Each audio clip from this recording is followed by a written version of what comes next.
Mesosphere हो चुका था, थर्मोस्फेयर भी हो चुका था, एक्सोस्फेयर करना था, है ना?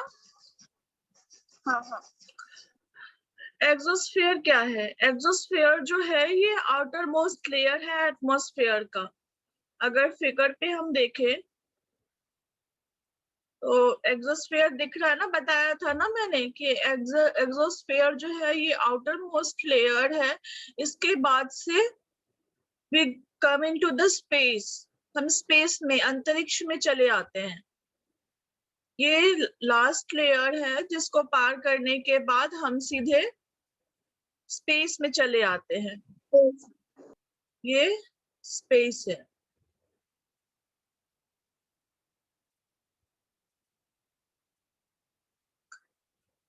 ठीक है, अब ये कराने के बाद कुछ पॉइंट्स बताऊंगी तो वो नोट कर लेना तुम लोग, ठीक है?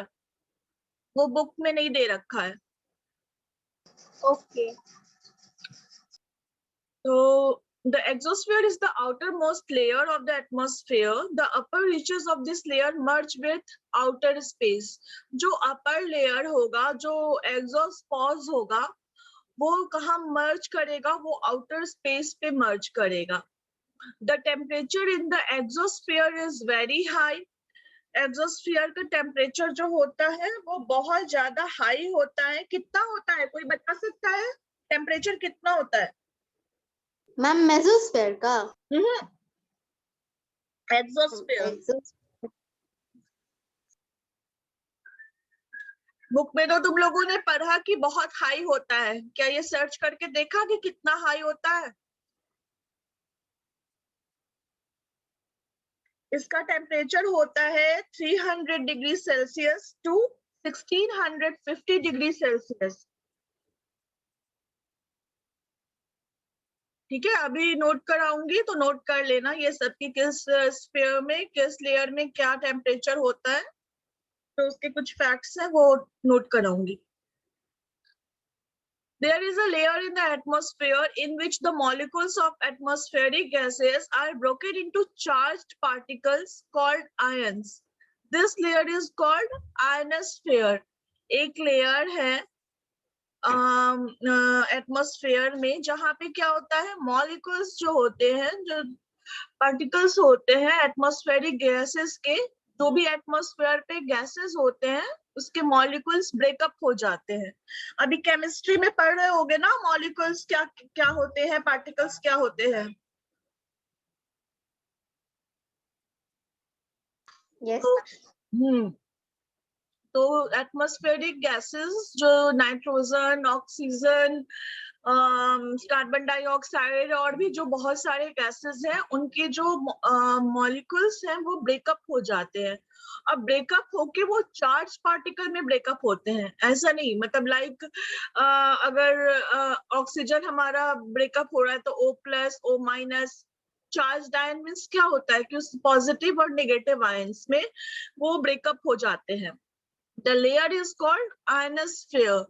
जहां वो ब्रेकअप होते हैं, जहां जिस स्फीयर में, जिस लेयर में वो ब्रेकअप होते हैं, उसको हम आयोनोस्फीयर कहते हैं। It reflects or send back radio waves towards the earth. अब जैसे मैं ही पढ़ा रही हूँ तुम लोगों को, तो कैसे पढ़ा रही हूँ? ये जो सिग्नल्स है ये सारे जा रहे हैं आयोनोस्फीयर में, और ये वही सारी चीजें ब्रेक हो, बैकअप होके, और वो रिफ्लेक्ट होके जहां मुझे जिसको बताना है। इतना जल्दी हो जाता है सारा प्रोसेस? हाँ, बहुत ही जल्दी होता है। और ये बताओ, लाइट की स्पीड ज्यादा होती है या साउंड की स्पीड ज्यादा होती है? मैम लाइट की।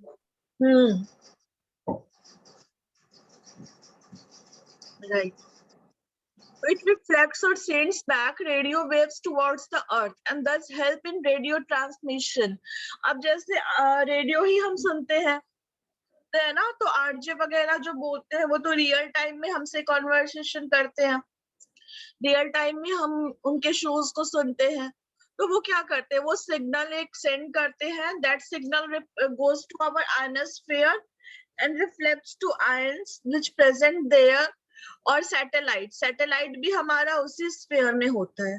सैटेलाइट क्या करता है, सिग्नल जो हम अभी हम कैसे बात कर रहे हैं, if we are talking with each other it's due to satellite, क्योंकि जो मैं सिग्नल सेंड कर रही हूँ, जो मेरी वॉइस जा रही है, जो पिक्चर जा रहे हैं, वो सारे डिकोड होके और सैटेलाइट पे जाते हैं। पहले सैटेलाइट उसको कैच करता है और फिर से कम्युनिकेशन पढ़ा है तुम लोगों ने, कम्युनिकेशन क्या होता है, व्हाट इज कम्युनिकेशन? कम्युनिकेशन में दो चीजें होती है। कम्युनिकेशन जब हम कम्युनिकेट करते हैं, if we are communicating with anyone, अगर मैं किसी से कम्युनिकेट कर रही, जैसे यहाँ मैं हूं और वहां तुम लोग हो, ओके, और यहाँ अगर मैं क्या हुई, मैं सेंडर हुई, मैंने मैसेज भेजा, तुमने रिसीव किया, तुम लोगों ने, that you are receiver. I am sending the message, so I am sender of the message and you are receiver of the message. You are receiving that message, you are receiver. तो जो message मैं send कर रही हूँ और तुम लोग receive कर रहे हो, this is called the communication, but it only effect in that way। अगर मैं जैसे जापानीज में बोलूंगी, क्या समझोगे? मैं स्पेनिश में बोलूंगी, समझोगे मेरी बात? नहीं समझोगे, क्योंकि हमारा जो कम्युनिकेशन होगा वो वन वे कम्युनिकेशन होगा। मैं बोल रही हूँ और मैं ही समझ रही हूँ, क्योंकि तुम्हें वो लैंग्वेज आती नहीं। तो अगर मैं जो बोलूंगी, तुम भी जो लैंग्वेज तुम समझोगे, मैं उसी लैंग्वेज में बोल के तुम्हें समझा रही हूँ और तुम उस चीजों को समझ रहे हो, that is the way of effective communication, that is the communication, तब वो कम्युनिकेशन होता है। अब जैसे तुम लोग ही मुझसे लाइक असमी में बोलने लगो कि मैम मुझे समझ में नहीं आ रहा है, मुझे तो समझ में नहीं आएगा कि तुम बोल क्या रहे हो, because I don't know Assamese, I don't know Kannada, I don't know Tamil, I know only English and Hindi languages. तो अगर तुम मुझसे इन दोनों लैंग्वेज में बात करोगे तो मैं, और तुम्हारी जो प्रॉब्लम होगी तो वो मैं तुमसे कम्युनिकेट कर पाऊंगी, वो मैं तुम्हें समझा पाऊंगी। बट अगर किसी और लैंग्वेज में तुम मुझसे पूछोगे तो मैं नहीं समझा पाऊंगी। तो this is communication, to send or receive the message in the way it is and in the language which is understandable by both person.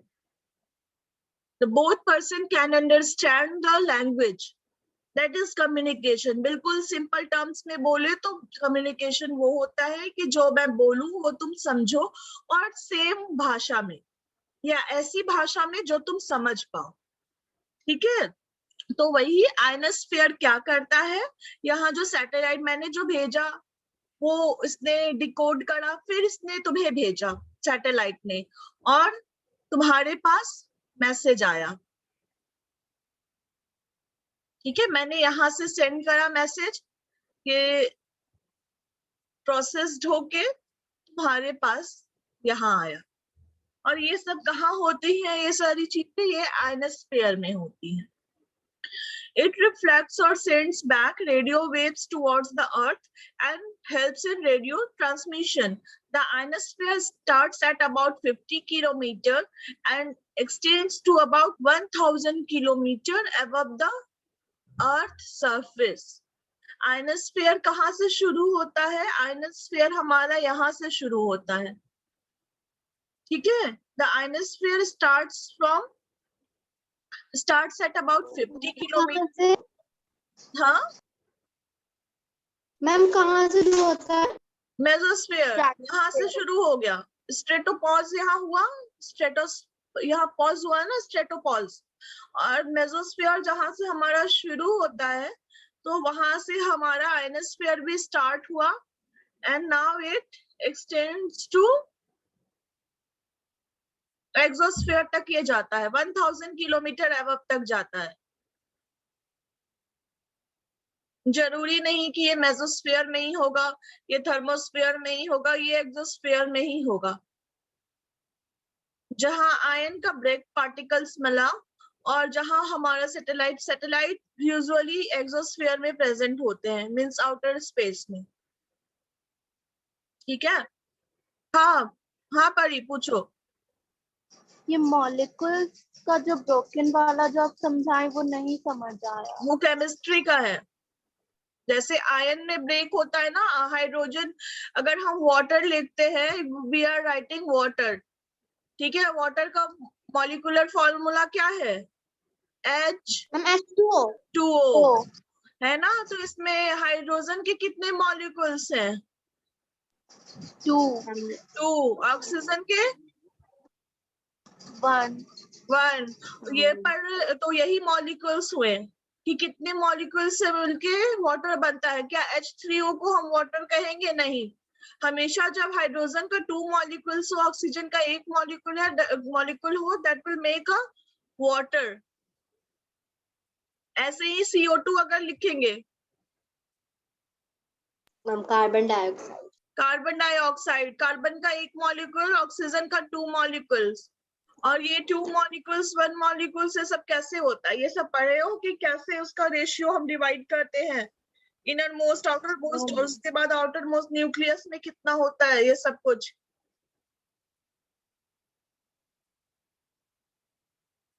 चलो किसी दिन और बता दूंगी मैं ये केमिस्ट्री, किसी दिन सेंड कर देना। सिलेबस अपना सेंड करना, जो ये तुम्हारा लेसन प्लान होगा, उसके बाद देखती हूँ मैं पढ़ना है या नहीं तुम लोग को, तो एक्सटेंड कर। केमिस्ट्री तो बिल्कुल समझ ही नहीं आता खुद पढ़ के। केमिस्ट्री समझ में नहीं आता। मैम फर्स्ट चैप्टर तो मैम हो ही गया मैम, सेकंड चैप्टर भी हम दोनों पढ़ ही चुके हैं। हम थर्ड चैप्टर मैम देख के डर जाते हैं। तो जब फर्स्ट, अच्छा चलो वो बाद में बात करते हैं, ठीक है, उसके बारे में। पहले चलो ये कंप्लीट करते हैं इसको। तो ये the ionosphere starts at about 50 kilometer and extends to about 1000 kilometer above the earth surface। ये तो समझ में आ गया कि यहाँ से ये एक्सटेंड करता है और यहाँ तक राइज करता है 1000 किलोमीटर तक। अब इम्पोर्टेंस ऑफ एटमॉस्फेयर क्या होगा? The atmosphere is essential for life on the earth. ये तो नॉर्मली है कि हाँ, अगर एटमॉस्फेयर होगा तभी लाइफ पॉसिबल है अर्थ पे। The atmosphere gives us the oxygen that we breathe. As atmosphere is containing oxygen, तो वो हमें ऑक्सीजन देता है जिसके कारण हम ब्रीथ कर पाते हैं। The CO2 in the atmosphere helps plant to manufacture food in the presence of sunlight. Photosynthesis में काम करता है ये कार्बन डाइऑक्साइड, जिसके थ्रू प्लांट जो है अपना फूड प्रिपेयर करते हैं, and they emits oxygen. The atmosphere stops the sun's rays from the heating of the earth beyond a certain level। जो हमारा ओजोनोस्फेयर काम करता है, ओजोनोस्फेयर क्या करता है? जो भी हार्मफुल रेडिएशंस होती है उनको absorb करता है। The carbon dioxide in the atmosphere does not let too much heat escape from the earth, so the atmosphere prevents the earth's surface from becoming too hot or too cold।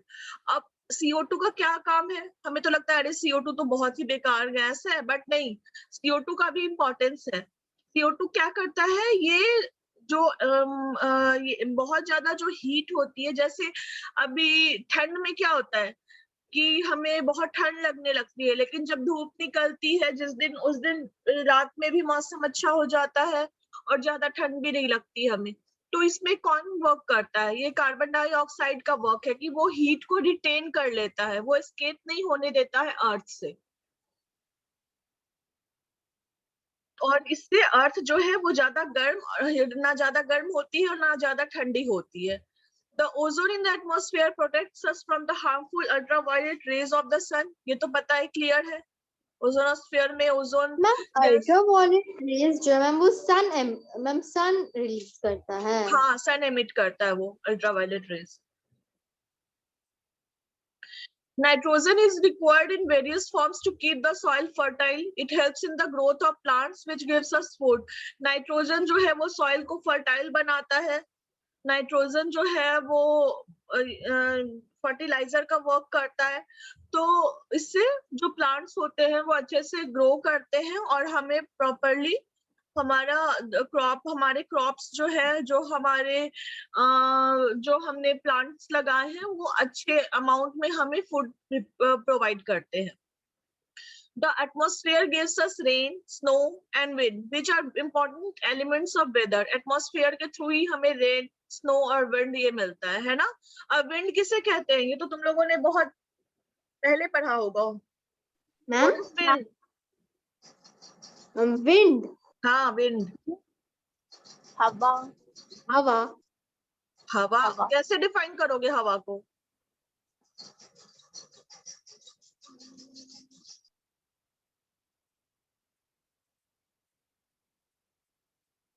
Moving air is called wind.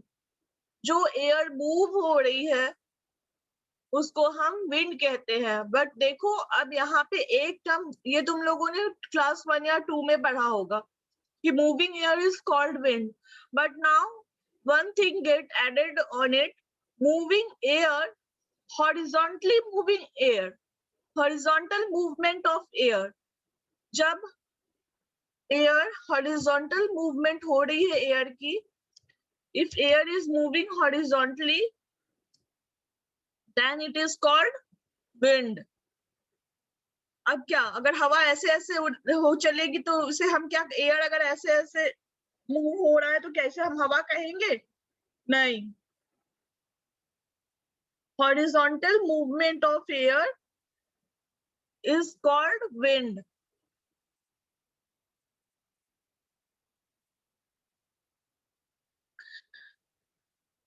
The atmosphere prevents most meteors from hitting the earth's surface. अब atmosphere क्या करता है? ये बहुत सारे मेटियर्स को ground तक नहीं आने देता है। ऐसा नहीं, अगर मान लो बहुत बड़े बड़े मेटियर्स जो है वो ग्राउंड तक आएंगे तो इससे डिस्ट्रक्शन भी हो सकता है, हार्मफुल इफेक्ट भी होगा उसका। अब मान लो बहुत बड़ा टुकड़ा आया किसी बिल्डिंग पे गिर गया, फिर क्या होगा? वो तो सारा बिल्डिंग तहस नहस हो जाएगा, ये डिस्ट्रक्ट हो जाएगा। तो एटमॉस्फेयर क्या करता है? वो प्रिवेंट करता है most meteors from hitting the earth surface, earth surface तक गिरने नहीं देता है मेटियर्स को। और जो मेटियर्स अर्थ तक आ गए उनको क्या कहते हैं? Meteorite. Meteorite. Heating of the atmosphere. The sun is the chief source of heat and light for the earth. सन जो है वो तो पता ही है कि बहुत ही मेन सोर्स है हीट और लाइट का। क्योंकि क्या दिन में हम लाइट जलाते हैं? क्या दिन में हम बल्ब ग्लो करते हैं? नहीं। क्या हम दिन में लैंप जलाते हैं? दिन में हम कैंडल जलाते हैं? नहीं, क्योंकि हमारे पास सन है और वो हर जगह को इक्वल रोशनी देता है। ऐसा नहीं है कि मेरे यहाँ ज्यादा रोशनी देगा, तुम्हारे यहाँ कम देगा, नहीं। सन distributed its light and energy equally on the earth. It radiates or sends out energy in all direction. ये सारे डायरेक्शन अभी जो मैंने बताया वही चीजें हैं कि सारे डायरेक्शन में ये अपनी रेडिएशंस और एनर्जी को सेंड करता है। The earth receives only a very small fraction of this energy. अब देखो सेंट्रल सोलर सिस्टम का सेंट्रल पार्ट कौन है? सन है। इसके अराउंड जो भी 8 प्लैनेट्स रिवॉल्व करते हैं और उसके सैटेलाइट जो भी रिवॉल्व करते हैं, ऐसा तो नहीं है कि भाई मरकरी तुम थोड़ा सा ज्यादा ले लो, तुम वीनस तुम थोड़ा उससे कम ले लो, अर्थ तुम थोड़ा और कम ले लो, और जुपिटर तुम बहुत बड़े हो तो लो तुम ये और ज्यादा ले लो सनरेज। ऐसा नहीं है। सच में अगर मैम मून की जगह पे मैम वो जुपिटर रहता तो मैम वैसा दिखता। हाँ वैसा दिखता। अच्छा देखा तुम लोगों ने? तब तो वैसा रहता तो कितना मस्त लगता। हाँ, वैसा ही दिखता, क्योंकि जुपिटर जो है वो पता है ना सबसे लार्जेस्ट प्लैनेट है। इतना लार्जेस्ट है कि उसमें आई थिंक 13 अर्थ जो है वो आ सकते हैं, मतलब 13 टाइम्स बिगर है वो अर्थ से। मैं मतलब कंफर्म नहीं हूँ कि 13 टाइम्स ही है, बट आई होप कि वो 13 टाइम्स बिगर है अर्थ से। यस मैम, अभी दीदी भी बोली 13 ही है। 13 है ना, हाँ, तो 13 टाइम्स बिगर है अर्थ से वो। तो अगर अब मून सोचो, मून तो अर्थ से छोटा है, और मून की जगह अगर जुपिटर होता तो वैसा ही दिखता। ठीक है, चलो आगे बढ़ते हैं। I will share the interesting fact. जो भी इंटरेस्टिंग होगा वो मैं शेयर कर दूंगी तुम लोगों को। कहाँ है हम? The sun is the chief energy. The earth receives only a very small fraction of this energy. तो अर्थ जो है उसको बहुत ही कम अमाउंट में ये एनर्जी, मतलब ऐसे तो वो इक्वली दे रहा है, बट जैसे जैसे डिस्टेंस होता जाएगा सन से, सन तो इक्वली सबको दे रहा है भाई, वो तो बीच में है, वो तो अपना रेडिएशन और अपनी एनर्जी और अपनी लाइट इक्वली एमिट कर रहा है। बट अगर डिस्टेंस बढ़ती जाएंगी तो ऑब्वियसली वो जो प्लैनेट है वो कम अमाउंट में रिसीव करेगा, कम अमाउंट में रिसीव, कम होता जाएगा वो धीरे धीरे। अब जैसे अर्थ जितना रिसीव कर रहा है सन रेस, क्या जुपिटर उतना उसे रिसीव हो पा रहा होगा? नहीं, क्योंकि वो तो और दूर है। तो the earth receives only a very small fraction of this energy. This is because the earth is far away from the sun. अर्थ जो है वो दूर है सन से। The solar energy received by the earth is called incoming solar radiation or insolation.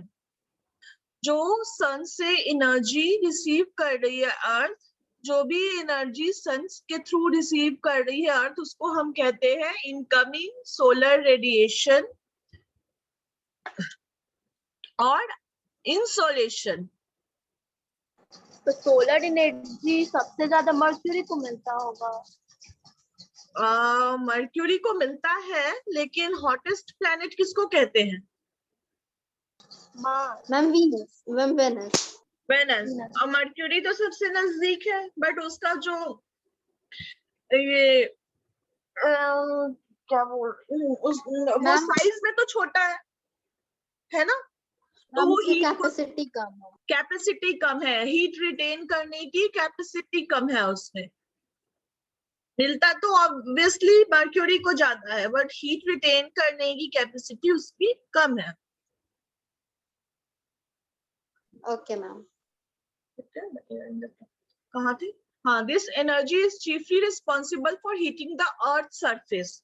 ये सारी जो ये इनकमिंग सोलर रेडिएशन है, इसके थ्रू अर्थ का जो सरफेस है वो हीट अप होता है और गर्म रहता है। The incoming solar radiation first passes through the Earth's atmosphere.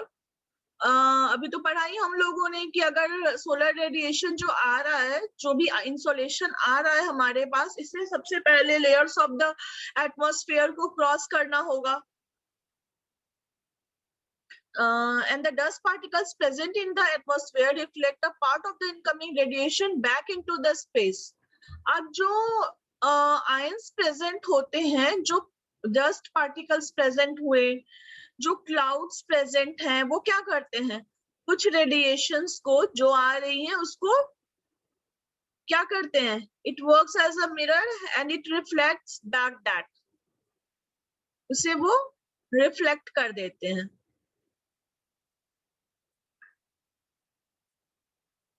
Air, clouds and dust and also absorb a part of the incoming radiation. जो भी एयर है, क्लाउड्स है और डस्ट है, ये सब क्या करते हैं?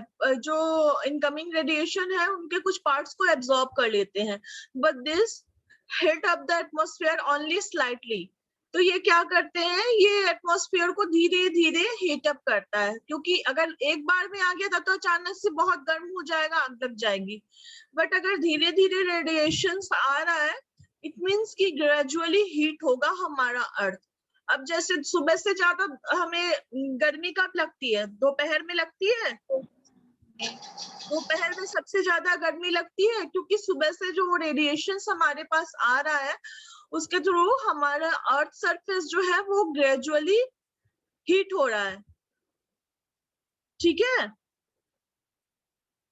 the earth's surface is heated by this. The heated surface of the earth in turn radiates heat. This is called terrestrial radiation.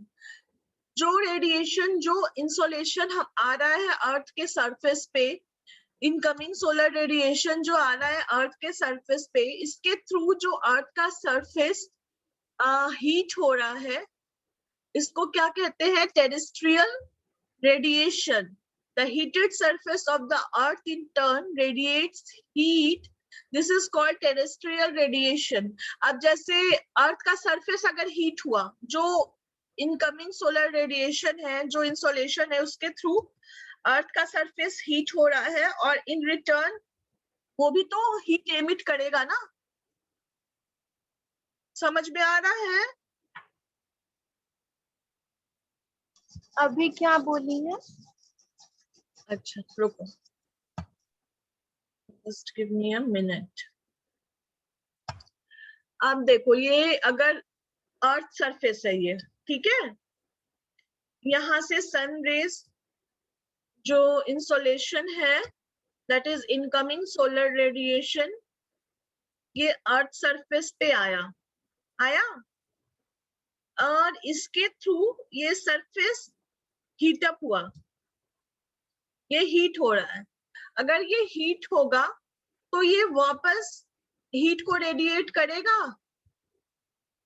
कोई भी चीज गर्म होती है तो वो हीट एमिट करती है. हाँ. ये हीट होने के बाद ये फिर से हीट को एमिट किया. कभी कभी जब रास्ते पे चलते हो तो लगता है कि अरे भाई बहुत गर्मी लग रही है, पैर, क्या खाली पैर चल सकते हो जमीन पे गर्मी में? दोपहर में अगर कोई बोले कि चलो खाली पैर तुम सड़क पे दौड़ जाओ, दौड़ोगे? तो क्या हो रहा है? वो हीट जो एब्जॉर्ब हुआ उसको वो एमिट कर रहा है.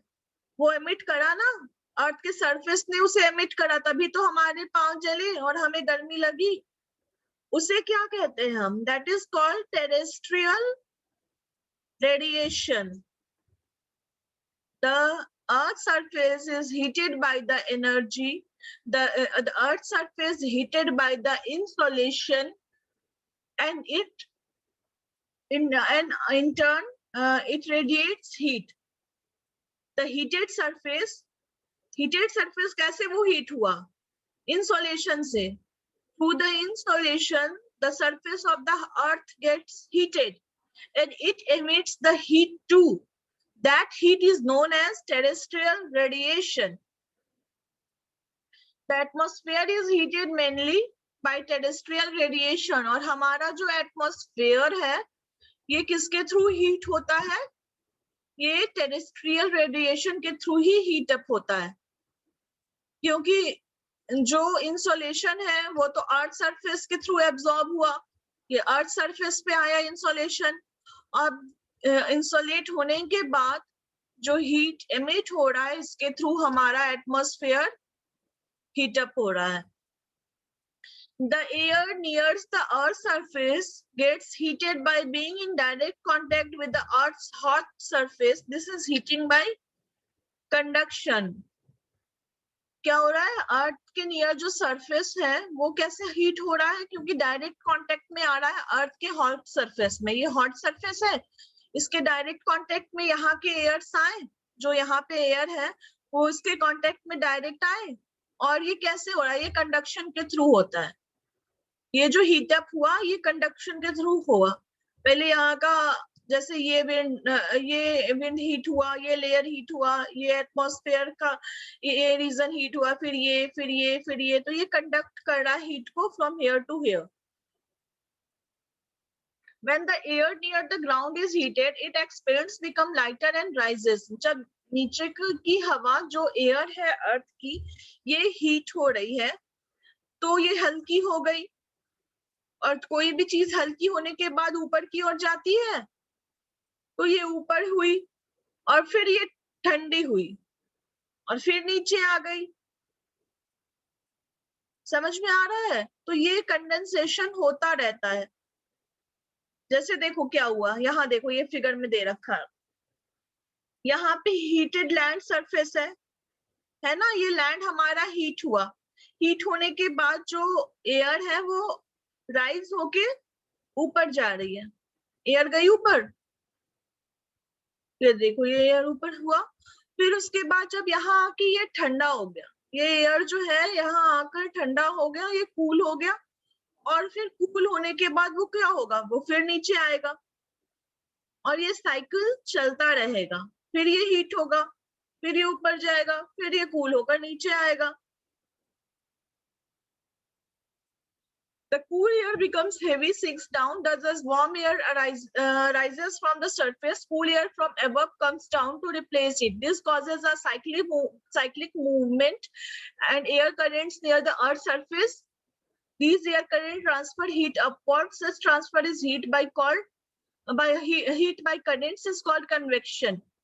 इसको क्या कहते हैं, ये जो साइकिल है कि हीट अप हुआ, फिर यहाँ ठंडा हुआ, कूल हुआ, फिर नीचे आया, goes down, then again it heats up and goes up. This cycle is known as convection. ठीक है, आज यहाँ तक रहते हैं। यस मैम, होमवर्क करा रही हूँ मैं, कुछ चीजें नोट करा रही हूँ, वो नोट करो। ओके यस मैम बोलिए।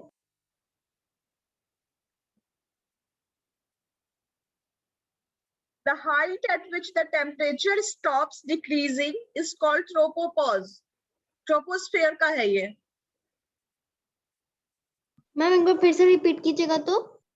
देखो ट्रोपोस्फेयर जो है उसके बारे में तो अगर मैं बोलूंगी कि हाँ ट्रोपोस्फेयर के right a short note on troposphere, तो फर्स्ट लेयर ऑफ एटमॉस्फेयर ये लिख दिया तुम लोगों ने। फिर कितनी दूर तक ये एक्सटेंड करता है, it extends to a height of 18 kilometer at the equator and 8 kilometer at the poles.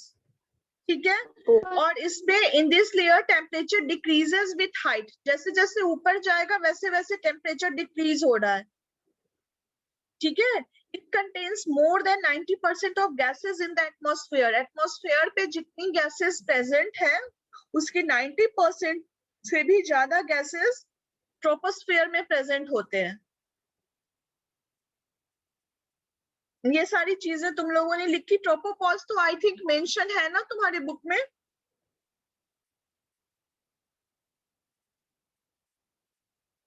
आप जो बोल रही थी वो एक बार बोल दीजिए sir. The height eight which the temperature stops decreasing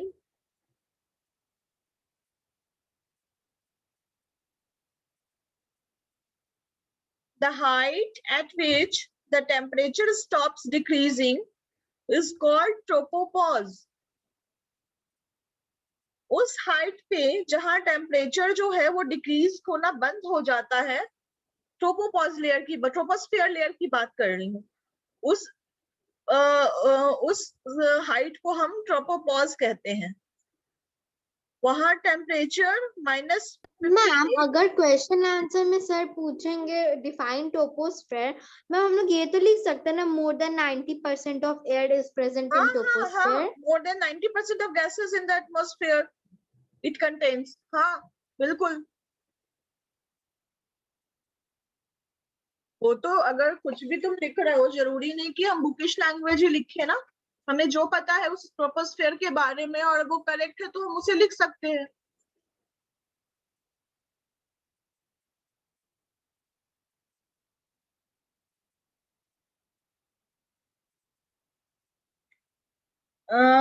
The temperature may be as low as minus 58 degrees Celsius. Ma'am, in troposphere. In troposphere. Now come to stratosphere. The end of the stratosphere is called the stratopause. Ma'am troposphere का ma'am वो कितना था ma'am temperature? minus 58 degrees Celsius.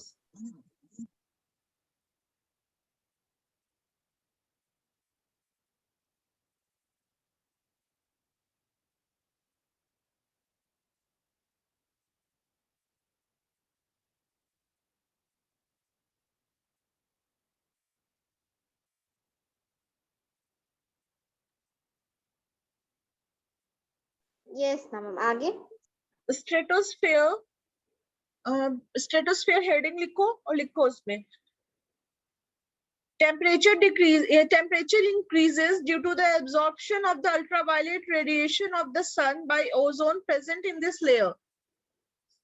Direct लिख दो कि due to the ozone present in this layer, temperature decreases. Temperature increases. इसमें temperature increase करेगा ना, ओजोन गैस प्रेजेंट है जो कि हार्मफुल रेडिएशंस वगैरह को एब्जॉर्ब कर रहा है, और रेडिएशन अगर एब्जॉर्ब हो रही है उस जगह तो वो हाँ तो टेम्परेचर इंक्रीज करेगा ना, और टेम्परेचर होगा उसका 4 डिग्री सेल्सियस, मतलब 4 डिग्री सेल्सियस तक, जरूरी नहीं कि सिर्फ 4 डिग्री सेल्सियस होगा, means the temperature goes to -58 degree Celsius to 4 degree Celsius. अब इसके बीच में कभी कहीं कोई सा टेम्परेचर रहेगा, कहीं कोई सा टेम्परेचर रहेगा.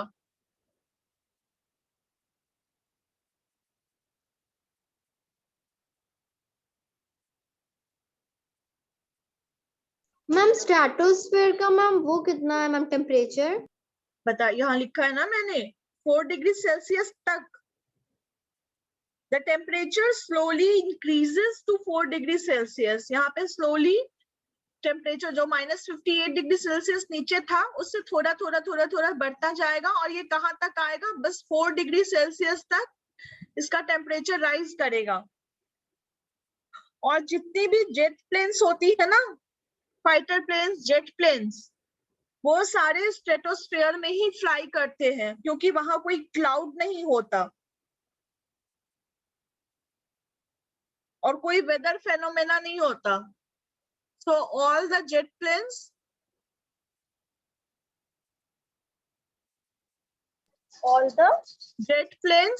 fly on the stratosphere because it is free from clouds and any weather phenomena.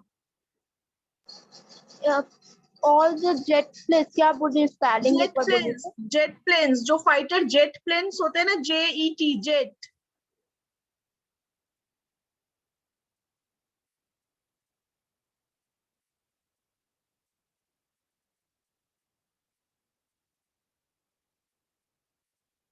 Time is running out.